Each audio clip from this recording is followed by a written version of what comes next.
to this session. My name is Yvonne Lumbasio. The unit code is CHT2107. The unit title is Professional Techniques in Tour Guiding. I'm from the Department of Travel and Tourism, the School of Hospitality, Travel and Tourism Management. So we'll start by definition of terms, and the first term that we're defining is tourism.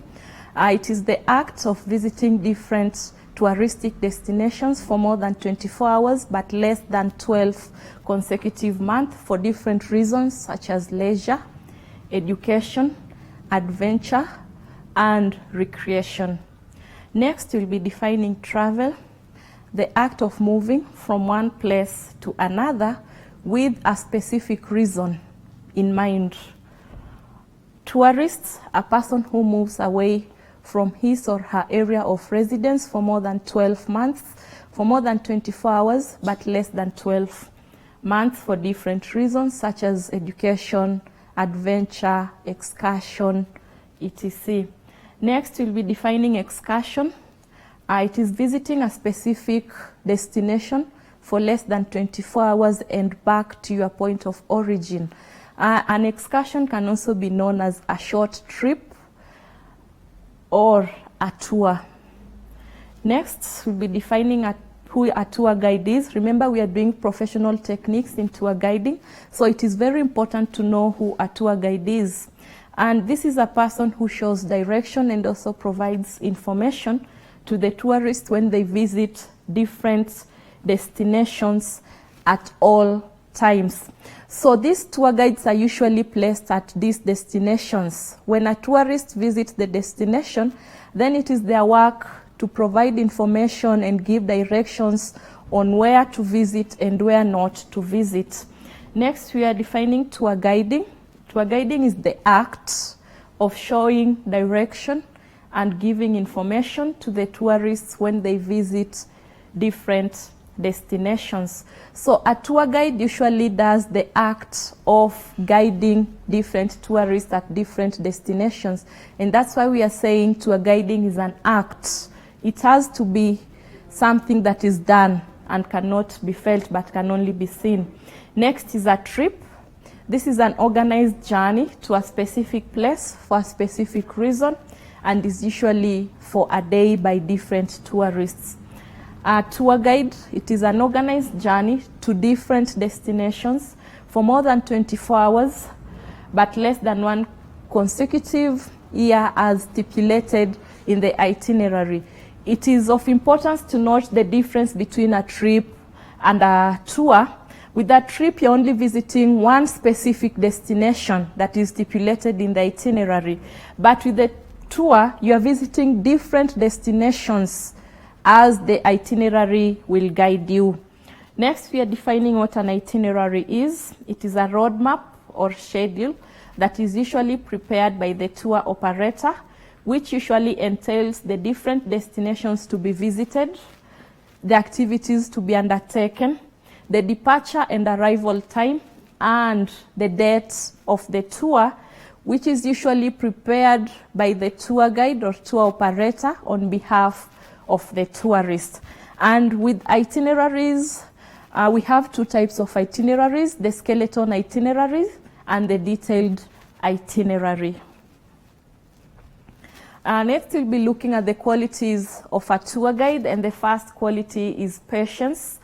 A good tour guide should always be patient with their clients and not feel offended even if they ask many questions. You should always know the customer is right, however much they bother you. So for you to be a professional tour guide, you must have patience as an quality, because you'll not want to feel that the tourists are disturbing you. The tourists are always right, even if they ask you so many questions. Always be patient with them and answer them accordingly. You should be energetic. This virtue is very important because with tour guiding, some of them usually do back-to-back safaris or back-to-back tours. You are from guiding this visitor.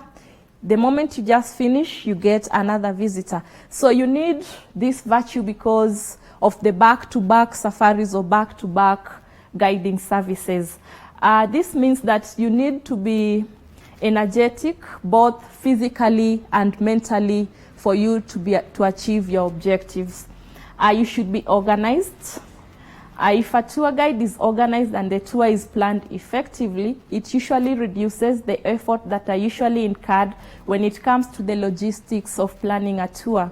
This also ensures that they save on time, because what is to be done at specific times will always be documented clearly. So as a professional tour guide, you must have the virtue of being organized. You must ensure that when you're planning a tour, write down the steps one after the other and ensure that you follow them for you to be able to achieve your objectives. This means that you'll be saving on time. This means that you'll be saving on time, and also the client will be aware of what they're supposed to do and where they're supposed to be at a specific time. Next is timely. Punctuality is a must-have quality for tour guides. If a guide is not punctual, then the objectives of the itinerary might never be achieved. You as a professional tour guide or aspiring tour guide, punctuality is a must-have virtue, because you are dealing with tourists who are time conscious. So you'll not want to be late. If you have an appointment with a tourist, it's always good to get there 1 hour before the appointment time, but don't let the tourist get there before you. It's always a virtue that is very important, that will make sure that you get and keep your repeat tourists. Next is flexibility. This means open to any challenges and changes that may arise during the safari and not being too rigid. This virtue is very important because it always ensures that the tourists are comfortable and enjoying the whole process. You should always be flexible at all times. A good example of this is, for example, you are doing an itinerary and you are to take your tourists to Mount Kenya National Park. But when the material day comes and you're supposed to take them, you find that it's flooding or the weather is too cold in Mount Kenya National Park. Then you're told to change and take them to Mombasa. You should not be rigid and insist that you must go to Mount Kenya National Park when you know there are climatic challenges there. So you should always be flexible and not too rigid at all times, and being able and welcoming changes that may arise in the entire planning of the tour. Another example of flexibility is when you're going on a safari with the tourists. Some of them might want to have stopovers on the way to buy souvenirs and all that. You should not be too rigid and insist that I'm not stopping. No, you should be flexible and know that the tourist needs to do what they're supposed to do because they're always right. Next is knowledgeable. Even if they are not born and raised in the region where they work, the best tour guide should always have a deep knowledge of history, geography, culture, and traditions of the area that they operate in.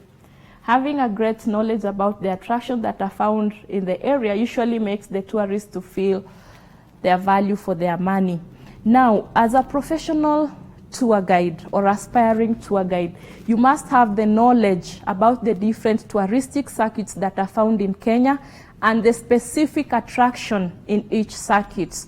And as you know, we have 7 touristic circuits in Kenya, which are subdivided into different destinations with their specific attractions.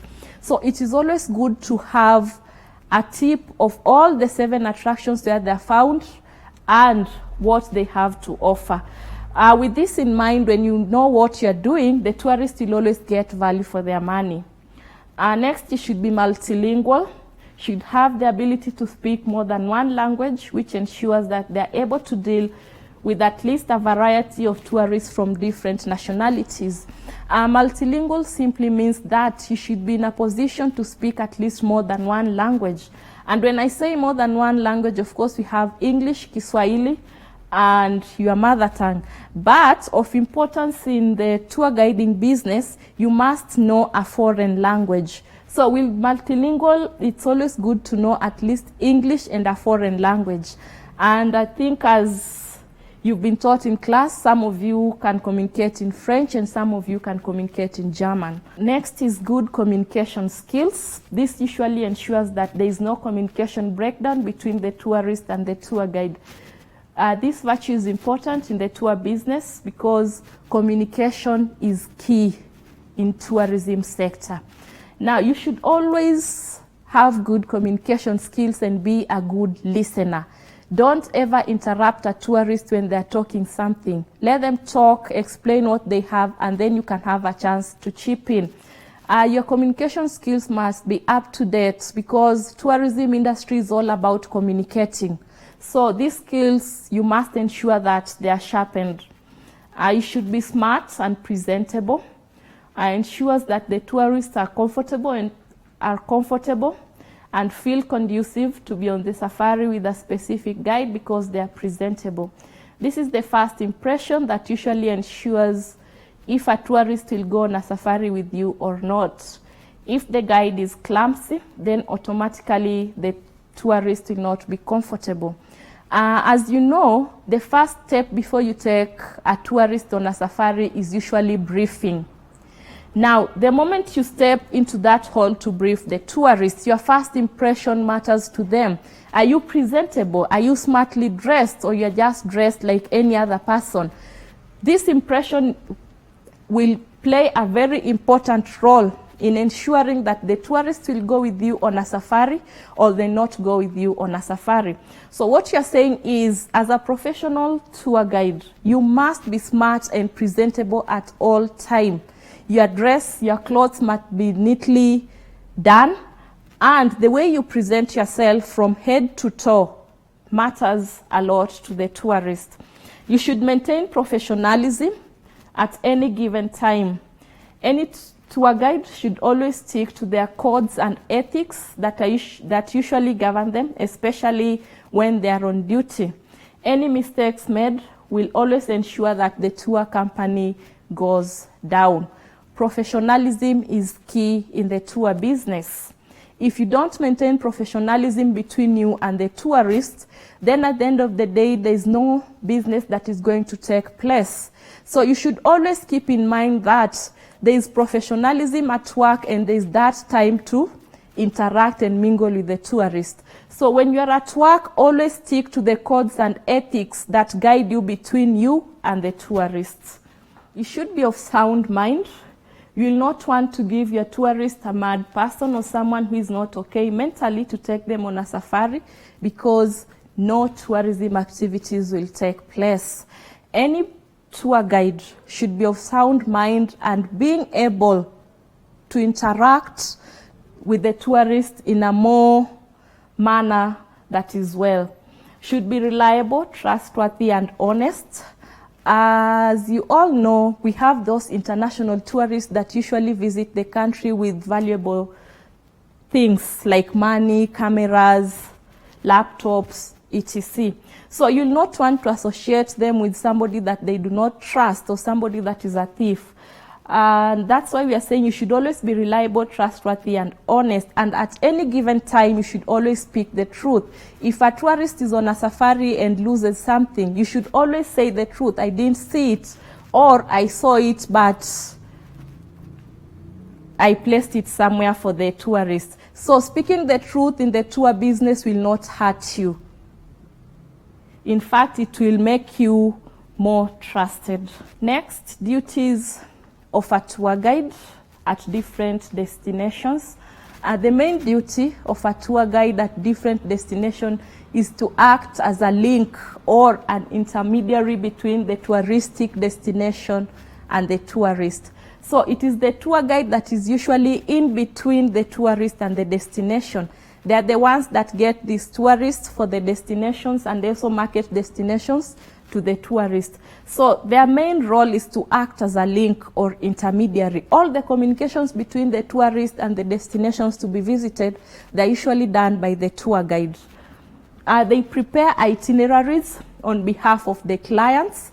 Once a client shows an interest to visit a specific destination, like for example, Masai Mara National Reserve, it is the work of the tour guide to sit down and formulate an itinerary on what the tourists will be doing at Masai Mara National Reserve, how many days they'll be at Masai Mara National Reserve, and the specific activities that they'll be conducting during specific times. They organize insurance covers for clients. We have those clients, international tourists that visit our country and they're not insured. So the first thing when they get here, it is the work of the tour guide to ensure that they're in a position to organize a cover for them before they go on a safari. Because it is always advised that before you go on any safari with an international tourist, they must be insured. In case of anything that happens out there, the insurance is able to cater for them. They provide transfer services to the clients from one destination to another. The tour guide usually provide transfer services mostly they do transfer services from the airport to the hotels where the tourists are supposed to spend in. So when a tourist gets into the country at Jomo Kenyatta International Airport, it will be the work of the tour guide to ensure that this tourist is transferred from the airport to the hotel that they'll be accommodated in. They market different destinations to the tourists on behalf of different stakeholders. These stakeholders mostly are usually hotels, resorts, lodges, motels, and different accommodation facilities. So it is the work of the tour guide to market them to different tourists so that they can learn about the services that they provide, their location, their accessibility channels, and their prices. Mostly they do market these touristic sites through word of mouth. They can go out there, meet clients, and they market to them through word of mouth. They also market through brochures that they get from the destinations. Once they go out there, they can distribute the brochures to different destinations, to different people. They also market through social media, where we have Facebook, Twitter, Instagram, and WhatsApp. They are responsible for anything that might happen to the tourists while on safari. As a professional tour guide, once you embark on going on a safari with your clients, you must keep in mind that in case of anything that happens to them out there, you are responsible for them. That's why before you take them on a safari, there's a contract that you need to come into between you and the clients. They do bookings of hotels, airlines on behalf of the clients. You find that there are those tourists that want everything done to them and sold to them as one package. Now, one of the things that is included in this package is usually the booking of hotels and airlines. And it is usually the work of the tour guide to do the bookings. So the client will simply pay and sit at the comfort of their places. And you as a tour guide, it's your work to go around and search a hotel that they feel they want and suits them, and also the airline that they'll be using to travel. They guide the tourists when they visit different destinations. They usually act as the factor or the facility to give guiding services to the tourists when they visit different destinations. Next, they prepare tour packages on behalf of the tourists with regard to different destinations. Now, it is always the work of the tour guide to sit down and come out with different packages about different destinations on behalf of the tourists. Once the packages are ready, then they can give them to the tourists, who will decide which package suits them according to the finances and what they are comfortable to pay for. They give guidance to the tourists on what to include or exclude in the safari. As I said earlier, the first step of going on a safari is conducting a brief. Now, during this brief, it is always very important to indicate to the tourist that this is what you can carry on the safari and this is not what you cannot carry on the safari. So always ensure that you make it clear to them on what to carry and what not to carry. They do tour costing on behalf of the clients. As a professional tour guide, You'll be required at all times to prepare itineraries. After preparing the itineraries, the second step is doing a tour costing. Now, the tour costing will determine how much the tourist is supposed to pay to and from the safari. So basically, tour costing is coming up with the finances on what the tourist is supposed to pay for the safari according to the package that they have selected. They provide information about different destinations to the tourists.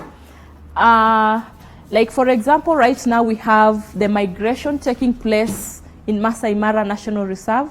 So it is the work of the tour guide to tell the tourists that right now the migration is taking place and it will be through up to September and how much they're supposed to pay. So basically they give more information about different destinations to the tourists. They create awareness to different tourists visiting different destinations on the importance and benefits of conserving the environment.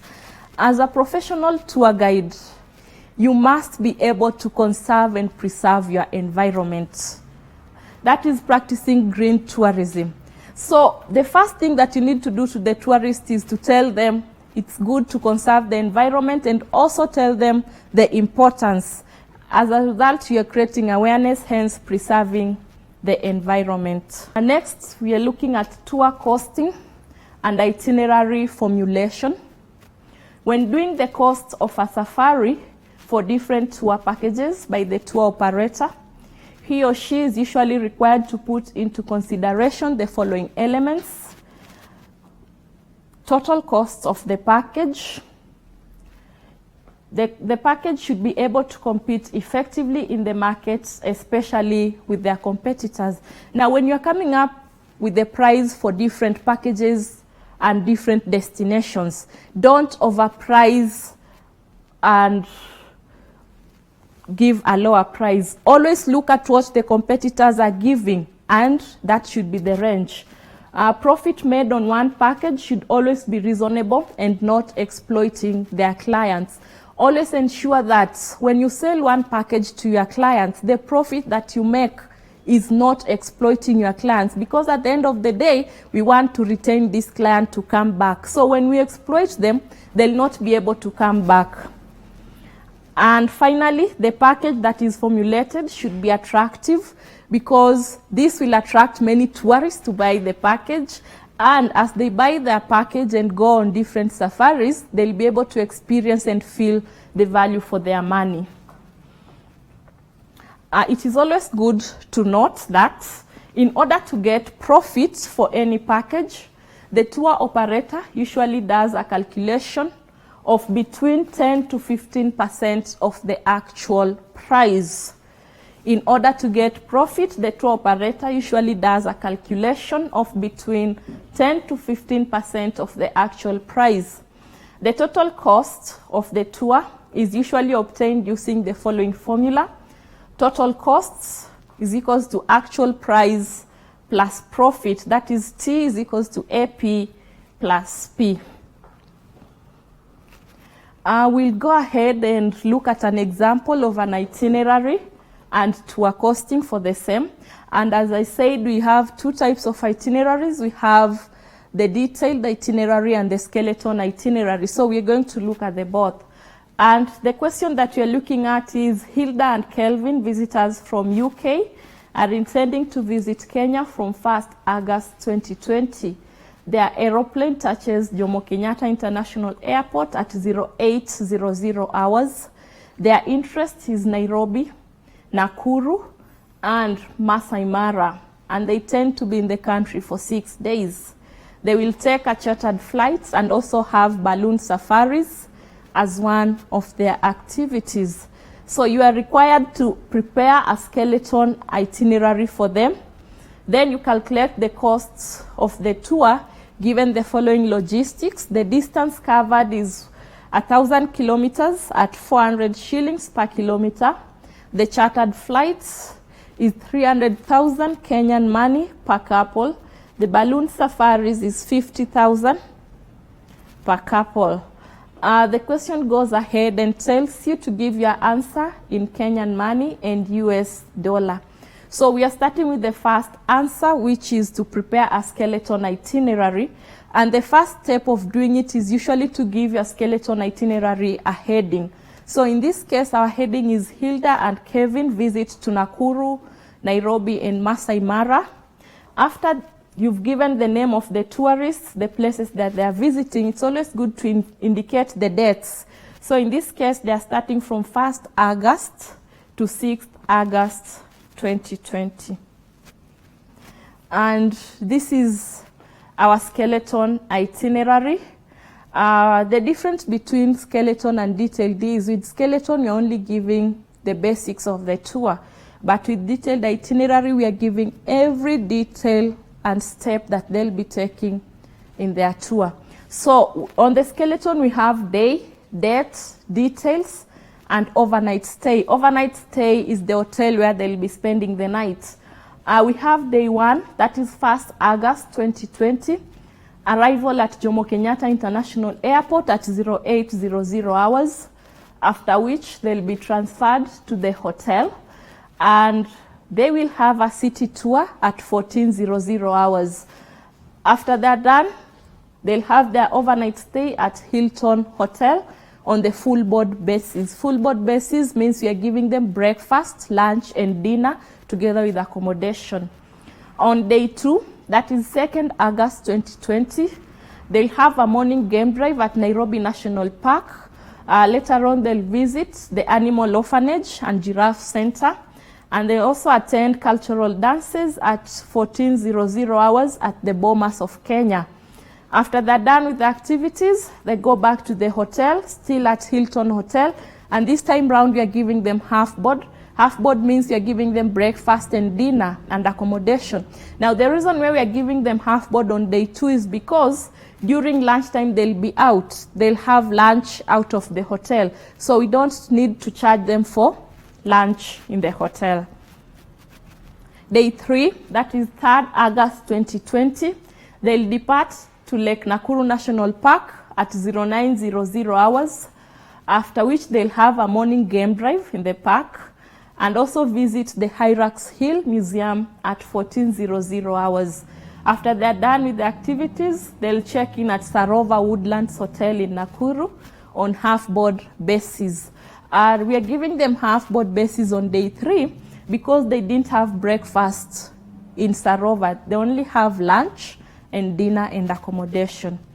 On day 4, that is 4th August 2020, they'll visit Menengai Crater and Lord Egerton Castle.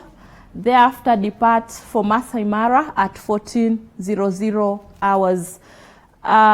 The overnight stay will be Mara Serena in Masai Mara National Reserve on half-board basis. We are giving them half-board because they'll not be having their lunch at Masai Mara. They'll only have their dinner and accommodation. Day 5, that is 5th August 2020, morning game drive at Masai Mara National Reserve, after which they'll visit the Masai Manyatas at 1400 hours. They'll also have balloon safaris at 1700 hours. After the activities, they'll check back to the hotel, that is Mara Serena, where we'll be giving them full board services. We are giving them full board services because they'll have breakfast, lunch, dinner, and accommodation. Day 6, 6th August 2020, morning game drive at Masai Mara National Reserve, after which they'll depart back to Nairobi at 1400 hours for Jomo Kenyatta International Airport via Wilson Airport. They'll leave the country at 1800 hours. So that is our skeleton itinerary, and I think you've noticed we're only giving the basics, we're not giving the details. Question B asked us to do the tour costing, and it gave us some logistics. So the first logistics, you're looking at the distance, and 1 kilometer is equivalent to 400 Kenyan shillings. Therefore, 1,000 kilometers will be 1,000 times 400, which will give us 400,000. For the chartered flights, we need to go back to the skeleton itinerary and look at how many times, the frequency of how they used the chartered flight. So on day 1, they didn't use the chartered flight because they were transferred using a tour van. On day 2, still they didn't use the chartered flight because they were still using the tour van within Nairobi. On day 3, when they departed to Nakuru, that is the first time that they used the chartered flight, so that is 1. On day 4, they also used the chartered flights from Nakuru to Masai Mara, so that is 2. And then on day 5, they were in Masai Mara, so they didn't use the chartered flight, they used the tour van. On day 6, when they were getting back to Nairobi, they used the chartered flight. So during the entire tour, they'll use the chartered flight in a frequency of 3 times. So that's why we are doing 1 day is equivalent to 300,000. Therefore, 3 days, they used the chartered flight for 3 days. It will be 3 times 300,000, which will give us 900,000. And then the balloon safaris, we were told that it is 50,000 per couple.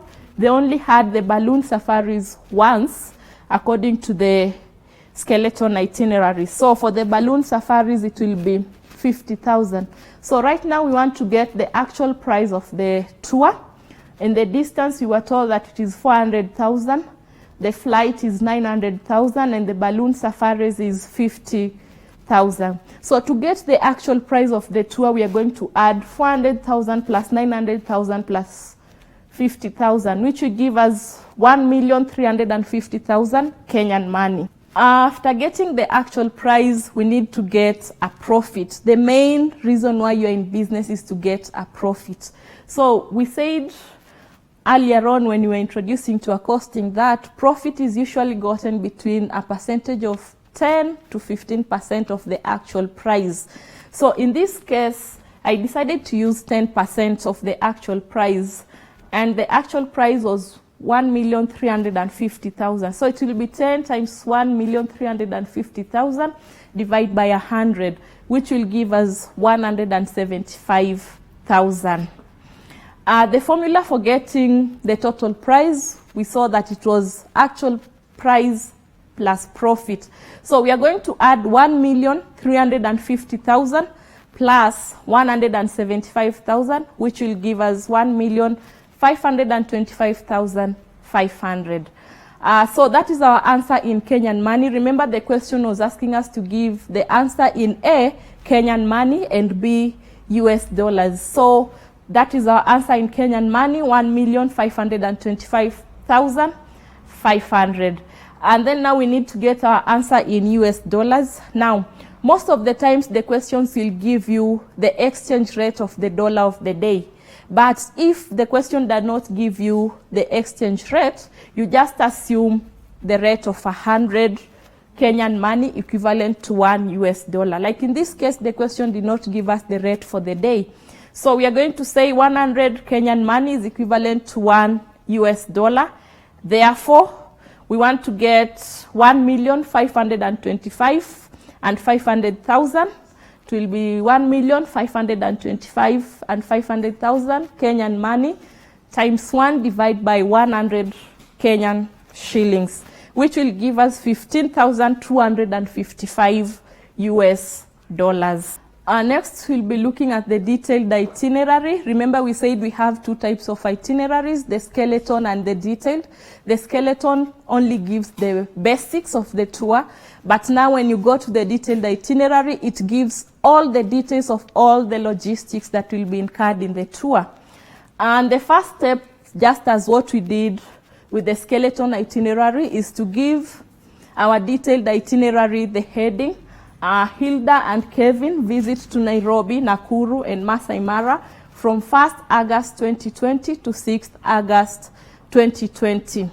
So day 1, arrival at Jomo Kenyatta International Airport at 0800 hours, after which they will be transferred to Hilton Hotel and arrive at 0900 hours. They will check in, freshen up and relax, get familiarization tour of the hotel. At 1400 hours, they will have a city tour of Nairobi, where they will visit Nairobi National Museum, Nairobi Gallery, Kenyatta International Conference Center, and finally the Parliament buildings. They will get back to the hotel at 18:00 hours, ready for dinner and overnight stay. Overnight stay is Hilton Hotel, full board. Day 2. After breakfast, they will proceed for an early game drive at Nairobi National Park at 06:00 hours. At 10:00 hours, they will visit Nairobi Animal Orphanage. At 10:30 hours, they will proceed to Giraffe Center to feed the giraffes and nature walk up to 12:30 hours. They will have their lunch at Galleria Mall, then proceed to Bomas of Kenya for cultural dances at 14:00 hours. Back to the hotel at 17:00 hours, ready for dinner and overnight stay. Overnight is Hilton Hotel, half board. What you have to keep in mind is when you're doing a detailed itinerary, we are being guided by the skeleton itinerary. And that's why overnight is the same as what we have in the skeleton itinerary. Day 3, after breakfast, they will be transferred to Lake Nakuru National Park, ready for an early morning drive at 06:30 hours. They will see different flora and fauna and bird watching activities by the lake. They will also visit Makalia Falls, and 12:00 hours, check into the hotel for lunch. At 14:00 hours, they will visit the Hyrax Hill Museum and nature walk around the museum. Overnight, Safari Woodlands, Sarova Woodlands, half board. Sarova Woodlands is a 5-star hotel in Nakuru County. Day 4, after breakfast, they will visit Menengai Crater and Lord Egerton Castle at 09:00 hours and 11:00 hours respectively. At 14:00 hours, they will be transferred to Masai Mara National Reserve and check into the hotel ready for dinner and overnight stay. So the overnight stay is Mara Serena on half-board basis. Day 5, after breakfast, they will have an early morning game drive at 06:00 hours, where they will visit the Mara River, Kenya-Tanzania border between Masai Mara National Reserve in Kenya and Serengeti National Park in Tanzania. They will also experience the wildebeest migration at the Mara River, which is a 7th wonder of the world. They'll also see different flora and fauna, and if lucky, they'll be able to see the big 5 because the big 5 are found in Masai Mara National Reserve. They will check back to the hotel at 12:30 hours for lunch, and later on at 14:00 hours, visit the Masai Manyata, where they will integrate with the Masai community through learning their cultural practices and their ways of living. They'll also be entertained through the Maasai songs and dances, where they'll be able to learn and dance with the Maasais. They will get back to the hotel at 16:00 hours, ready for the balloon safari, where they will have their dinner in the skies. They will check back to the hotel at 19:00 hours for an overnight stay. Overnight, Mara Serena, full board. Now, one thing that you need to keep in mind is we are doing balloon safaris at 17:00 hours. The reason why we are doing it in the evening is because of the wind. It's not recommended to have the balloon safaris during the day. So they'll do it during the evening, and their dinner will be served up there, the balloon safari. Day 6, they will have a half-day game drive from 06:00 hours, after which they will have lunch at 12:30 hours. At 14:00 hours, they will depart to Jomo Kenyatta International Airport via Wilson Airport. They will then be transferred to Jomo Kenyatta at 15:00 hours. They will check in at 16:00 hours, ready for their flight at 18:00 hours. Now, it is good to note that they'll be leaving Masai Mara at 14:00 hours and arrive at Wilson at 15:00 hours. Now, their flight is at 18:00 hours. So between 15:00 hours and 18:00 hours, we have 2 hours. It is always recommended that you check in 2 hours before your flight. And that's why we are saying that they will check in at 16:00 hours and their flight will be at 18:00 hours. Thank you. These televised lectures supplement our robust online learning going on our MKU online platform. You can view more on our televised lectures via our online platform. We are in a digital era, and Mount Kenya University knows this. The following are the steps to follow so as to complete your online application. Download the application form from the website www.mku.ac.ke. Attach copies of your academic certificates and ID. Pay the application fees via M-Pesa pay bill number 270988. Your ID is the account number. 2,000 shillings is the charge for a postgraduate. You can also deposit in the bank accounts provided on the website. Then email all the above to apply@mku.ac.ke.